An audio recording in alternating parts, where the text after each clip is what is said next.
रहिवासी, नातं माझं निसर्गाशी. झाडे वेली पशु पक्षी आहेत माझे मित्र खरे. आम्ही आहोत जंगलाचे राजे, आम्ही आहोत जंगलाचे राजे. आदिवासी दिनाच्या माझ्या तमाम आदिवासी बांधवांना खूप खूप शुभेच्छा. तसेच आज 9 ऑगस्ट क्रांती दिन 1942 मध्ये भारतीय स्वातंत्र्य लढ्यात दिशा देणारा हा दिवस आपण आपल्या विद्यालय व्यासपीठाच्या साक्षीने हा कार्यक्रम सादर करत आहोत.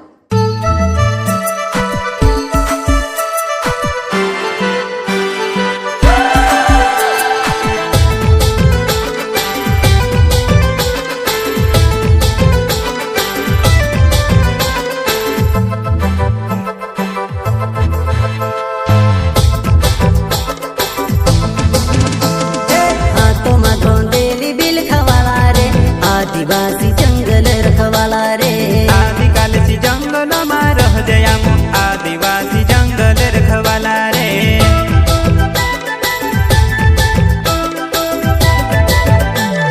चल जंगल जमीन काज पूजे रे, आदिवासी दुनिया ने रखवाला रे.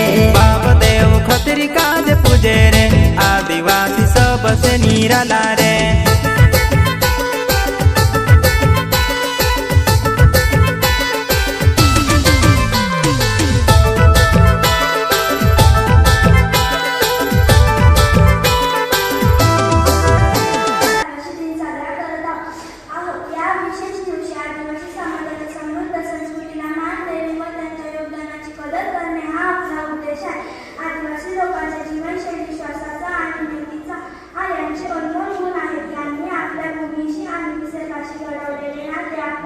पर्यावरणासाठी महत्त्वाचे आहे. त्यांची पारंपरिक ज्ञानाची पद्धत व जीवनशैली पर्यावरणाच्या रक्षणाची महत्त्वाची भूमिका बजावते. आदिवासी समाजाची विविधता आणि त्यांची सांस्कृतिक परंपरा आपल्याला समृद्ध करते. त्यांची ही परंपरा आणि कला आपल्याला नवीन दृष्टिकोन देते आणि समाजाची विविधता अधिक समृद्ध बनवते. चला तर आज आपण आदिवासी समाजाच्या योगदानाची प्रशंसा करूया आणि त्यांच्या अधिकारांची रक्षा करण्यासाठी राखूया. जय जय भारत. लोग निवास करते हैं, जिनकी जीवन शैली, खान पान और रीति रिवाज आम जनजीवन से काफी अलग होती है. अपनी अनूठी संस्कृति रीति रिवाजों के कारण इन समुदायों को कई तरह की समस्याओं का सामना करना पड़ता है. यह समस्या सामाजिक, आर्थिक और सांस्कृतिक रूप से काफी बड़ी होती है.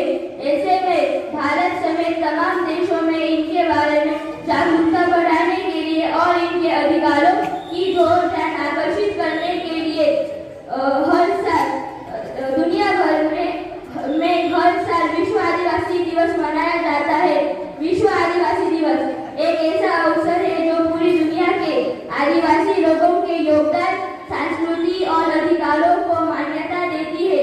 वही इस दिन के बारे में और जागरूकता बढ़ाने के लिए कई बार स्कूल में बच्चों को विश्व आदिवासी दिवस पर भाषण तैयार करने के लिए कहा जाता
guiding eyes of his teacher Jalpanan, leader Birsa converted into a Christian to join that Britishers were unable to convert troubles to charity thought जय जोहार जय बिरसा मुंडा।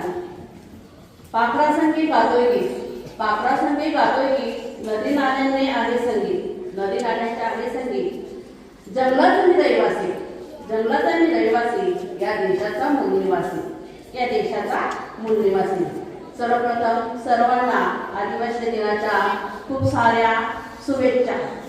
सन्माननीय व्यासपीठावर बसलेले आजच्या कार्यक्रमाच्या अध्यक्ष आपल्या शाळेच्या पर्यवेक्षिका श्रीमती आरती मॅडम, माझे सर्व गुरुजन वर्ग आणि तुम्ही सर्व विद्यार्थी मित्र आणि आदिवासी बांधव यांना मी सर्वांना जागतिक आदिवासी दिन आणि 9 ऑगस्ट क्रांती दिन या निमित्ताने तुम्हाला अभिवादन करत आहे।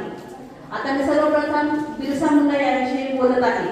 बिरसा मुंडा यांचा जन्म 15 नोव्हेंबर या दिवशी साजरा केला जातो आणि त्यांची पुण्यतिथी 9 जून या दिवशी साजरी केली जाते। बरेच मुलांना किंवा समाजामध्ये एक संकल्पना झाली का आदिवासी जागतिक दिन हा एक बिरसा मुंडा विशेष बोलणारे किंवा बिरसा मुंडा विशेष सांगणारे असा दिवस आहे। परंतु आदिवासी दिन म्हणजे कसा साजरा केला जातो, तर ह्या ठिकाणी एक आदिवासी समाज आहे। तो आदिवासी समाज लाजरा रुजरा, प्रामाणिकपणा, शिस्त आणि असा हा डोंगरात राहणारा आणि डोंगरात राहणारा पसंत करणारा आजही बरेचसे आदिवासी लोक आहेत ते ह्या ठिकाणी आपण जर बघितलं तर जंगलामध्ये पसंती करतात। आजच्या क्षेत्रामध्ये पाहिलं तर चांगल्या चांगल्या भागामध्ये बिबट्या येतात, मानवाची हत्या करतात असं म्हटलं जातं। पण आज एकाही आदिवासी मानवाला एकाही प्राण्याने खाल्लेलं नाही। त्याचं एक कारण म्हणजे तर हे आदिवासी निसर्गावर इतकं प्रेम करतात, जिवंत असणारे त्याच्यामध्ये तुमचे सूर्य असो, चंद्र असे, तारे असतील, वाघदेव आहे, नागदेव आहे, पानदेव आहे, हिरवा देव आहे, त्यानंतर असे बरेचसे देव, त्याच्यामध्ये डोंगऱ्या देव आहे। प्रामुख्याने नाशिकचा जो पश्चिम पट्टा जो आहे किंवा पालघरचा ह्या भागामध्ये डोंगऱ्या देव 8 ते 10 ह्या दिवसामध्ये साजरा केला। हा डोंगऱ्या देव लोककला नाहीये, लोककला नाहीये, तर देवाला आराधना म्हणून हे लोक रात्रीचे जागरण करून हे सण साजरा केला जातो। होळी आणि आदिवासींचा जो डोंगऱ्या देव आहे ते प्रामुख्याने हा मोठ्या उत्साहाने साजरा केला जातो। आता लोक हल्लीचे काय करतायत, आदिवासी दिन आला, बिरसा मुंडा जयंती आली, हे आलं ते आलं, फक्त नाचणे, गाणे म्हणणे, डीजे लावणे हे करणं चुकीचं आहे। तर याच्यामध्ये मूळ काय आहे, तर त्या पिछाडलेला जो मागासलेला आदिवासी आहे, गरीब आहे, दारिद्र्य आहे, शिक्षण नाही, आरोग्य नाही, पुढारलेला नाही, तर यांना पुढे नेण्यासाठी हा आपल्याला हा दिवस म्हणजे लोकांना जाणीव करून देण्याचा हा दिवस आहे। याच्यामुळे आपण जर पाहिलं तर आजही अंदमान निकोबार बेट किंवा गडचिरोली सारखा भाग आहे, ह्या भागात किंवा तुम्ही पेठ सुरवाना भागात सुद्धा काही भागात लाईटी गेलेल्या नाही, कोणत्याही सुविधा गेलेल्या नाहीये। तर त्यांना जागरूकता, ज्या लोकांची जागरूकता झालेली आहे त्या लोकांनी पुढाकार घेऊन त्यांना समाजापर्यंत आणायचं आहे। आणि ह्या समाजापर्यंत आल्यानंतर आपण काय केलं, तर ह्या ठिकाणी इतर जे जाती धर्माचे आपण देवदेवता आहे त्याचं पूजा केलं, याच्या व्यतिरिक्त माफ करा, परंतु आपण ते त्या समाजानुसार राहत असल्यामुळे आपण ते सण साजरे करतो। परंतु ते पण तुम्ही करा आणि आपल्या त्या आदिवासी लोकांचे जे सण आहे, उत्सव आहे, त्याविषयी सुद्धा तुम्ही जाणीव केली पाहिजे। आणि असा हा दुबळी असा हा आदिवासी समाज याची ख्याती ज्यावेळेस संयुक्त ह्या ठिकाणी घेतल्यानंतर मोठ्या पद्धतीने जी संयुक्त समिती आहे त्याने जिल्ह्यामध्ये 1993 मध्ये 9 ऑगस्ट या दिवशी बैठक घेतली। या त्या बैठकीनिमित्ताने त्या ठिकाणी त्याची आठवण म्हणून 9 ऑगस्ट 1994 मध्ये हा आंतरराष्ट्रीय जागतिक स्तरावरती जागतिक आदिवासी दिन म्हणून साजरा केला झाला। त्यानंतर 1950 पासून आपल्या संविधानानुसार ह्या ठिकाणी 9 ऑगस्ट हा जागतिक आदिवासी दिन साजरा केला जातो। भारतीय स्वातंत्र्य संग्रामाला एक नवीन दिशा देणारा हा दिवस, सोबत जागतिक पातळीवरती मोठ्या उत्साहाने, मोठ्या अभिमानाने आणि आनंदाने साजरा होणारा जागतिक आदिवासी दिन. या दोनही दिवसांच्या निमित्ताने सर्वप्रथम महाभारतीच्या स्वातंत्र्यासाठी ज्यांनी आपल्या प्राणांचं बलिदान केलं, आपल्या घरावर तुळशीपत्र ठेवलं आणि पुन्हा आम्हाला स्वातंत्र्य मिळवून दिलं, अशा सर्व स्वातंत्र्य सेनानींना मी अभिवादन करतो. या 9 ऑगस्ट क्रांती दिनाच्या निमित्ताने सोबत या पृथ्वीवर तुमच्या आमच्या आपल्या परिसरात राहणाऱ्या तुमच्यासह सर्व माझ्या आदिवासी बंधू भगिनींना आणि विद्यार्थ्यांना आदिवासी दिनानिमित्त हार्दिक शुभेच्छा देतो. आणि विद्यार्थी मित्र, आजच्या या व्यासपीठाच्या साक्षीने मला बोलण्याची जी संधी दिलेली आहे त्याबद्दल मी सर्वप्रथम आयोजकांचे आभार व्यक्त करतो. सन्माननीय व्यासपीठ, आज संपूर्ण भारतात वीररसाने पवित्र असलेला महाभारतीच्या स्वातंत्र्यासाठी अजरामर झालेला 9 ऑगस्ट क्रांती दिन आपण आपल्या विद्यालय सभागृहात साजरा करत आहोत. प्रत्येकाने एक गोष्ट लक्षात ठेवली पाहिजे की कोणतीही घटना घडते, कोणताही बदल होतो किंवा आपल्याला काहीतरी मिळतं, काहीतरी आपल्याकडे हिरावलं जातं, कुठेतरी आपलं नुकसान होतं, कुठेतरी आपला फायदा होतो. या प्रत्येक घटनेमागे विज्ञानाने सिद्ध करून दिलेलं आहे की ती कोणतीच घटना एका दिवसात घडत नाही. ती ना एका मिनिटात घडते, ना एका तासात घडते, ना एका महिन्यात घडते. तर प्रत्येक स्थित्यंतराला, प्रत्येक बदलाला पाठीमागचे अनेक वर्ष कारणीभूत असतात. आपल्या भारताच्या स्वातंत्र्य लढ्याला दिशा देणारा 1942 मधील 9 ऑगस्ट हा जो दिवस आहे, या दिवसाची कथाही अशीच आहे. दुसरं महायुद्ध सुरू होतं आणि शत्रू राष्ट्राने म्हणजे जर्मन आणि त्यांच्या मित्रांनी, मित्र राष्ट्र असलेल्या जे युरोपियन राष्ट्र आणि अमेरिकाची राष्ट्र होती, यांच्यावर पैकी इंग्लंड हे जे युएन मधलं युनायटेड किंगडम हा जो एक भाग आहे, 4 राष्ट्र मिळून तयार झालेला, त्या युनायटेड किंगडम मधील इंग्लंड या राष्ट्रावरती प्रचंड बॉम्ब हल्ले सुरू केलेले होते. आणि हे जे राष्ट्र आहे अत्यंत अगतिक झालेलं होतं. त्याच वेळेस भारतीय जनमानसात भारताच्या स्वातंत्र्याबद्दल एक प्रबळ अशी इच्छाशक्ती निर्माण झालेली होती. अनेक क्रांतिकारक, अनेक स्वातंत्र्य सेनानी आंदोलन करत होते. आणि मग जे जहाल मतवादी गट, तुम्ही इतिहास शिकतात, मवाळ आणि जहाल मतवादी गट वगैरे वगैरे तुम्हाला माहिती आहे, त्या भागात मी काही जात नाही बोलवर.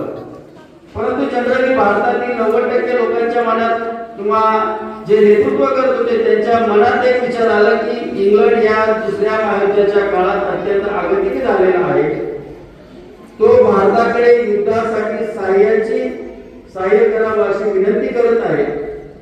आणि त्याचा फायदा घेऊन जर आपण या इंग्रजांना कैचीत पकडलं, कोंडीत पकडलं आणि त्यांच्याकडे जर आपण संपूर्ण स्वातंत्र्याची मागणी केली तर निश्चित आपल्या प्रयत्नांना यश येईल. आणि त्या प्रयत्नाचाच एक भाग म्हणून त्या कालखंडात आपले स्वातंत्र्य सेनानी सुभाषचंद्र बोस यांनी आझाद सेनेची स्थापना केली. इतर अनेक घटना घडल्या, अनेक क्रांतिकारकांनी विविध प्रकारच्या क्रांत्या करून आणि इंग्रज सत्तेवरती दबाव आणण्याचा प्रयत्न केला. हे सर्व घडत असताना इंग्रजांनी भारतातील परिस्थिती अचूक ओळखली. माणसाने परिस्थितीचं एक चांगलं अवलोकन केलं पाहिजे आणि या लोकांना खुश करण्यासाठी, म्हणजे भारतीयांना खुश करण्यासाठी तत्कालीन व्हाईसरॉयने एक शब्द दिला की ठीक आहे, युद्ध संपल्यानंतर किंवा आम्ही तुम्हाला स्वातंत्र्य देण्याचा विचार करू, स्वातंत्र्य देऊ असं नाही तर स्वातंत्र्य देण्याचा नक्की विचार करू, आम्हाला तुम्ही आता मदत करा, आमच्या अडचणीत तुम्हाला मदत करा, आम्ही तुम्हाला नंतर विचार करू. आणि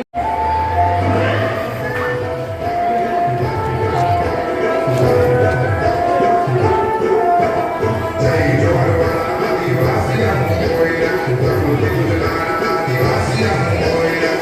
Jai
9 ऑगस्ट हा जागतिक आदिवासी दिन, 9 ऑगस्ट हा जागतिक आदिवासी दिन साजरा एकत्र करून हातात हात धरून सर्व नातूसारे, हातात हात धरून सर्व नातूसारे डोलकी वाजवारे हे डोंगर पोऱ्यात लवून आम्ही आहो आदिवासी डोंगर पोऱ्यात लवून आम्ही आहो आदिवासी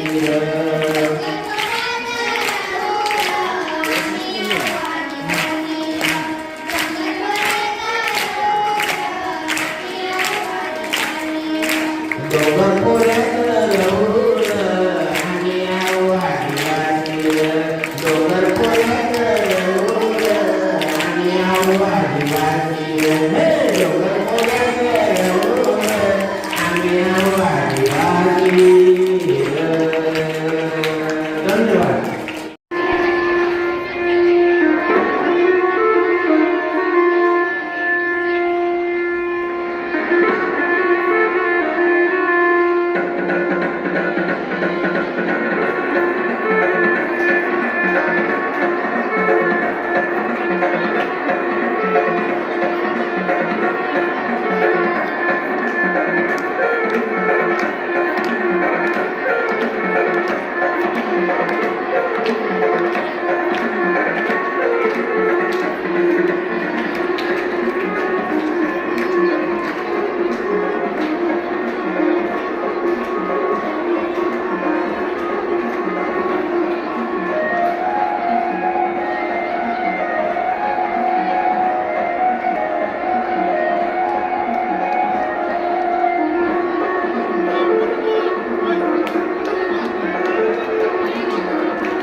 आदिवासी दिनाच्या शुभेच्छा देते आणि थोडक्यात माझे मनोगत जे आहे ते व्यक्त करते.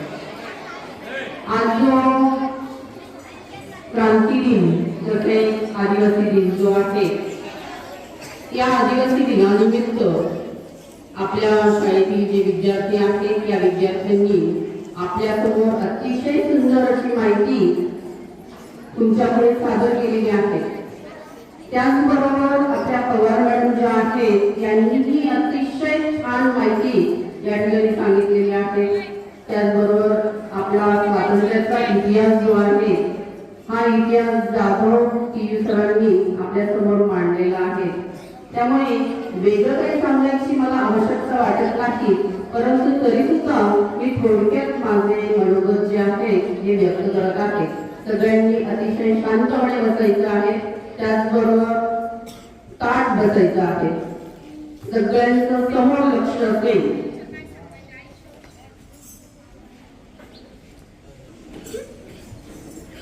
आदिवासी समाजाचा इतिहास हजारो वर्षापासून आपण बघत आहोत. भारतात सर्वात प्राचीन समाजांपैकी आदिवासी समाज हा एक आहे. ते जंगलामध्ये तसेच डोंगरामध्ये आणि निसर्गाच्या कुशीत राहून आपली जीवनशैली जपून ठेवत आहेत. त्याचबरोबर आदिवासी लोकांचं जीवन हे निसर्गाशी आणि पर्यावरणाशी जोडलेलं आहे. ते निसर्गाच्या नियमानुसार आपले जीवन जगत आहे. त्यामुळे त्यांची संस्कृती ही निसर्गाशी निगडीत असलेल्या अनेक समृद्ध रीतिरिवाजांनी भरलेली आपल्याला बघायला मिळते. आदिवासी समाजाचा इतिहास केवळ त्यांच्या जीवनशैली पुरता मर्यादित नाही, तर त्यांनी आपल्या देशाच्या स्वातंत्र्य संग्रामात देखील अतिशय महत्त्वपूर्ण कामगिरी केलेली आपल्याला बघायला मिळते. 1857च्या पहिल्या स्वातंत्र्य संग्रामामध्ये आदिवासी लोकांनी ब्रिटिश शासनाविरुद्ध आपला विद्रोह केल्याची अनेक उदाहरणं आपल्याला या ठिकाणी बघायला मिळतात. यामध्ये बिरसा मुंडा यांचं एक उदाहरण आपल्याला बघायला मिळतं. त्याचबरोबर आपल्या देशाच्या स्वातंत्र्यासाठी लढणारे, ज्यामुळे त्यांची नावं जी आहेत ती इतिहासाच्या पानांवर अतिशय सुंदर हस्ताक्षरांनी लिहिली गेलेली आहेत. परंतु स्वातंत्र्यानंतरही आदिवासी समाजाला अनेक आव्हानांना सामोरं जावं लागत आहे. शहरीकरण असेल, औद्योगिकरण असेल आणि विकासाच्या नावाखाली आदिवासी लोकांना त्यांच्या भूमीपासून विस्थापित केले गेलेले आहे. त्यांच्या संसाधनांचा विनाश करण्यात आला आहे आणि त्यांच्या पारंपरिक जीवनशैलीवर एक प्रकारचं संकट ओढवलेलं आहे. आजही अनेक आदिवासी समाज शिक्षण, आरोग्य सेवा आणि आर्थिक विकासाच्या बाबतीमध्ये आपण जर बघितलं तर मागे आपल्याला दिसत आहे. आपल्याला हे समजून घ्यायचं आहे की आदिवासी लोकांचा इतिहास म्हणजे केवळ संघटनाची गोष्ट नाही, तर तो त्यांच्याशी संबंधित सांस्कृतिक संपत्तीचा आणि ज्ञानाचा सुद्धा हा इतिहास आहे. त्यांचे पारंपरिक ज्ञान, औषधोपचार पद्धती, त्याचबरोबर त्यांची नृत्यकला, संगीत कला आणि इतरही ज्या त्यांना अवगत असणाऱ्या ज्या कला आहेत त्यांचा आपण सन्मान केला पाहिजे. आदिवासी समाजाने आजपर्यंत आपल्या संस्कृतीचा जो ठेवा आहे हा जपला आहे. आपल्या इतिहासाची मुळं समजून घेतली आहे. आदिवासी समाजाचा सन्मान आणि त्यांचे हक्क संरक्षित करणं आपली नैतिक जबाबदारी आहे. आजच्या या आपल्या आदिवासी दिनानिमित्त आपण त्यांच्यासाठी त्यांचे जे काही अधिकार आहेत, त्याचबरोबर जी सांस्कृतिक वारसा आहे यासाठी आपण एकत्र येऊन एक वेगळा लढा जो आहे हा देण्यात आपला सहभाग घेऊन हा जो लढा आहे हा लढा यशस्वी करण्यासाठी सर्व मिळून प्रयत्न करूया. एवढंच मी या ठिकाणी सांगू इच्छिते आणि थांबते. त्याचबरोबर मला सांस्कृतिक समितीने जी बोलण्याची संधी दिली त्यांचेही आभार व्यक्त करते आणि थांबते. धन्यवाद.